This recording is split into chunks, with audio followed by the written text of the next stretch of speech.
May 1941. The Royal Navy faced an impossible problem. Somewhere in the North Atlantic, Nazi Germany's newest battleship was tearing toward Britain's supply lifelines, and the only aircraft available to stop her were fabric-covered biplanes that looked like they'd escaped from a museum. The Bismarck displaced 50,300 tons of steel, armour and firepower. Launched in February 1939 from Hamburg's Blohm and Voss shipyard, she represented everything cutting-edge about naval engineering. 15-inch guns that could obliterate targets from 22 miles away, belt armour 13 inches thick that could shrug off most torpedo hits, and fire control systems so advanced they'd proven accurate in heavy seas where other ships couldn't aim. German propaganda called her unsinkable.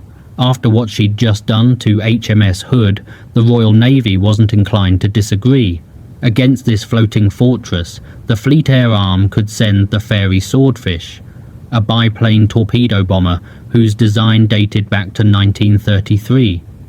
Fabric stretched over a metal frame, fixed landing gear dangling in the wind, an open cockpit where crews froze at altitude, top speed of 138 miles per hour, assuming you had a tailwind and optimistic instrumentation. The Luftwaffe's Messerschmitt Bf 109 fighters could fly nearly 3 times faster. Modern warships could often outrun the Swordfish while steaming at flank speed. Every officer who studied the matchup reached the same conclusion.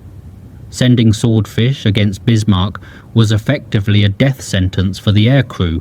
The battleship's anti-aircraft batteries included 16 10.5 centimeter guns, 16 3.7 centimeter guns, and 12 2 centimeter cannons, a curtain of flak so dense that even modern dive bombers struggled to penetrate it.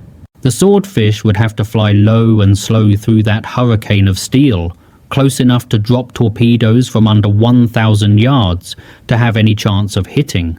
Meanwhile, Bismarck's gunners would have all the time in the world to track targets moving barely faster than a modern motorway speed limit. The comparison was absurd on every technical level.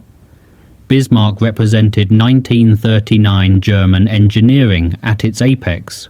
The Swordfish represented a design philosophy, from before radar, before monoplane fighters became standard, before anyone seriously believed carrier-based aircraft could threaten capital ships. By May 1941, the Swordfish should have been retired, replaced by modern monoplanes with enclosed cockpits and proper speed.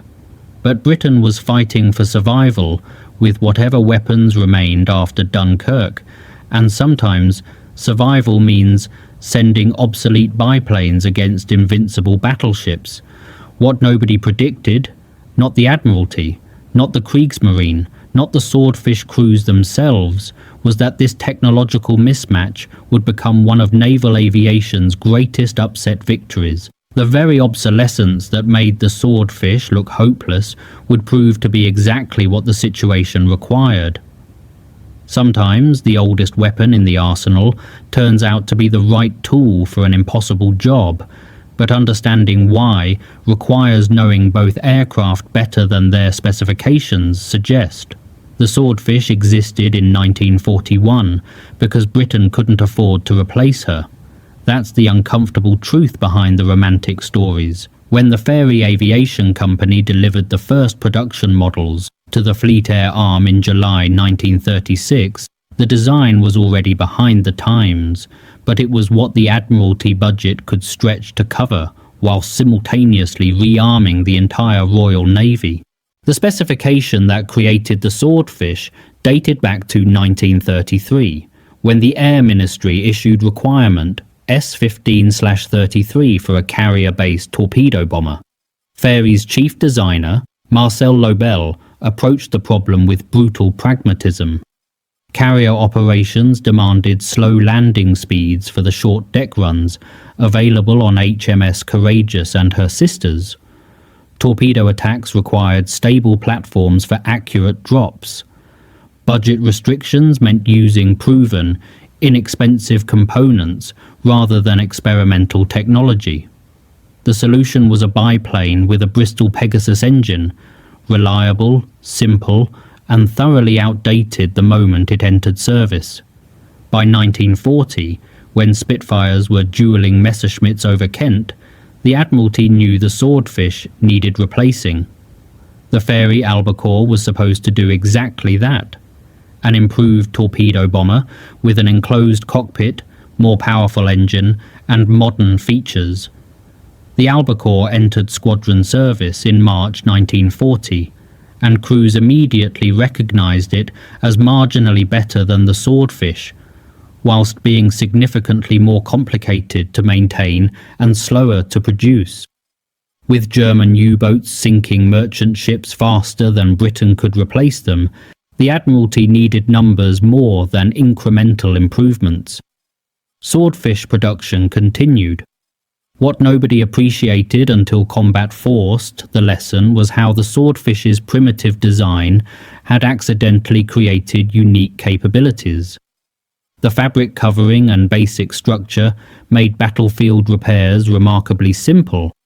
Ground crews patched bullet holes with doped fabric patches that could be applied in hours rather than days. The low wing loading and generous control surfaces meant the Swordfish could operate in weather conditions that grounded modern aircraft. During the Norwegian campaign in April and May 1940, Swordfish flew strikes in storms that kept Blackburn skuas grounded. The fixed landing gear that looked so antiquated provided crucial stability during torpedo runs. Dropping a torpedo required approaching the target at precisely 50 feet altitude and 110 miles per hour. Any faster, and the torpedo would break apart on water impact. Any slower, and you'd fall into the sea. Modern monoplanes with retractable gear and higher wing loadings struggled to maintain that precise combination in combat conditions. The Swordfish, with her biplane wings generating massive lift and fixed gear acting like a stabilizing keel, could hold that attack profile while under fire. The open cockpit that froze crews over the Atlantic served another accidental purpose: unrestricted visibility. The observer sitting behind the pilot could watch for flak bursts and enemy fighters without metal framing blocking critical sight lines. In the chaotic environment of a torpedo run, where split-second decisions meant survival or death, that visibility advantage compensated for the discomfort. None of this was intentional. Fairey hadn't designed the Swordfish to exploit these characteristics. They'd designed the cheapest aircraft that met 1933 requirements. But 8 years of budget-forced operational use had revealed strengths that no specification could have predicted. When Bismarck broke into the Atlantic, the Fleet Air Arm possessed hundreds of Swordfish crews who'd learned exactly how to exploit an obsolete biplane's unexpected advantages. The question was whether those advantages would matter against 13 inches of Krupp steel armour. The Kriegsmarine had equipped Bismarck with the most sophisticated anti-aircraft fire control system afloat. That's precisely why the Swordfish could penetrate it. The German designers had built a system optimized for the threats they expected. Modern dive bombers screaming in at 250 miles per hour, torpedo bombers approaching at 180 miles per hour minimum. Nobody had calibrated the predictors for fabric-covered biplanes puttering along at 138 miles per hour, because nobody expected to face such aircraft in 1941. German naval fire control worked through mechanical predictors that calculated where a target would be by the time shells reached intercept altitude. Operators fed in target speed, altitude, and course. The predictor extrapolated position and automatically trained guns to fire into that predicted space. Against Ju-87s and modern RAF bombers, the system worked brilliantly. Against the Swordfish, it kept overshooting. The predictor's lowest speed calibration was approximately 160 miles per hour.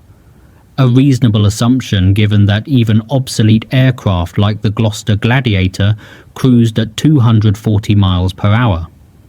When Bismarck's radar detected incoming Swordfish and operators' input tracking data, the mechanical computers refused to believe aircraft could fly that slowly whilst remaining airborne. Operators would manually override to lower speeds, but the system fought them. By the time gunners adjusted fire, the Swordfish had changed course. The predictor would recalculate, overshoot again, and the cycle repeated. This wasn't stealth through invisibility. Bismarck's radar detected the Swordfish perfectly well. The Fumo 23 search radar could track surface targets and aircraft out to 15 miles under ideal conditions. The Swordfish appeared on screens as clear contacts, but radar simply provided range and bearing data. The fire control predictors still needed accurate speed inputs to generate firing solutions, and the speed data coming from the Swordfish simply didn't make sense to systems built around modern aircraft performance. The fabric covering created additional complications for German gunners. Modern aircraft presented solid radar returns and visual profiles that gunners could track through optical sights. The Swordfish's fabric and wire construction scattered radar energy differently than solid aluminum airframes. At longer ranges, the radar return was weaker and fuzzier than predictors expected for aircraft-sized targets. Optical tracking suffered too. In low light or poor weather, the fabric wings blended into backgrounds more effectively than solid metal surfaces that reflected searchlights and tracer fire. 40-foot waves and North Atlantic storm conditions magnified every disadvantage of the German fire control system. Bismarck's predictor required stable platforms for accurate calculation. In heavy seas, the ship pitched and rolled, throwing off calculations that assumed level firing positions. The Swordfish, with their low wing loading and biplane stability, could adjust altitude and course moment by moment in turbulent air. Bismarck's guns aimed where the predictors calculated the target would be in 3 seconds. The Swordfish wasn't there. She'd risen with an updraft or dropped into a trough, movements too random for mechanical prediction. Temperature and humidity affected fabric differently than metal. In the cold, damp air of the North Atlantic, fabric absorbed moisture and changed its radar reflectivity. German operators trained to recognize standard aircraft returns found themselves tracking targets that behaved differently than anything in their experience. Was that blip really an aircraft, or was moisture playing tricks with the radar? Should gunners trust the predictor's solution when it claimed the target was flying impossibly slow? The Swordfish didn't defeat Bismarck's defences through superior technology. She defeated them by being so thoroughly obsolete that modern fire control systems simply couldn't process what they were seeing. It was stealth through anachronism, and it only worked once. Once the Kriegsmarine understood what was happening, they could recalibrate, but once was all the Royal Navy needed. The predictor problem became catastrophically relevant on 24 May 1941 at 05:53 hours. HMS Hood, pride of the Royal Navy, met Bismarck in the Denmark Strait between Iceland and Greenland. 6 minutes later, Hood was gone. Vice Admiral Lütjens had sailed Bismarck from Gotenhafen on 18th May alongside the heavy cruiser Prinz Eugen, executing Operation Rheinübung, the breakout into Atlantic convoy routes that the Admiralty had dreaded since Bismarck's commissioning. British intelligence detected the sortie. Heavy cruisers HMS Norfolk and Suffolk picked up radar contact late on 23rd May as the German squadron threaded through the Denmark Strait, shadowing through fog banks and reporting position to Admiral John Tovey's home fleet steaming south from Scapa Flow. Vice Admiral Lancelot Holland intercepted with HMS Hood and the new battleship HMS Prince of Wales. Holland held every advantage. Hood displaced 42,000 tons, With 8 15-inch guns, Prince of Wales carried 10 14-inch guns. Together they outweighed Bismarck's broadside significantly. The engagement opened at 25,000 yards. Hood closed rapidly to bring all guns to bear. At 0600 hours, Bismarck's fifth salvo struck Hood amidships. What happened next still generates controversy among naval historians, but the result was undisputed. Hood's midship magazines detonated with such violence that the blast broke her spine.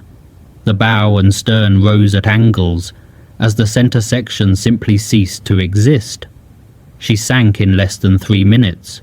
Of 1,418 men aboard, 3 survived. The youngest was 18 years old. Most never reached the open deck, before 800 feet of freezing water claimed them.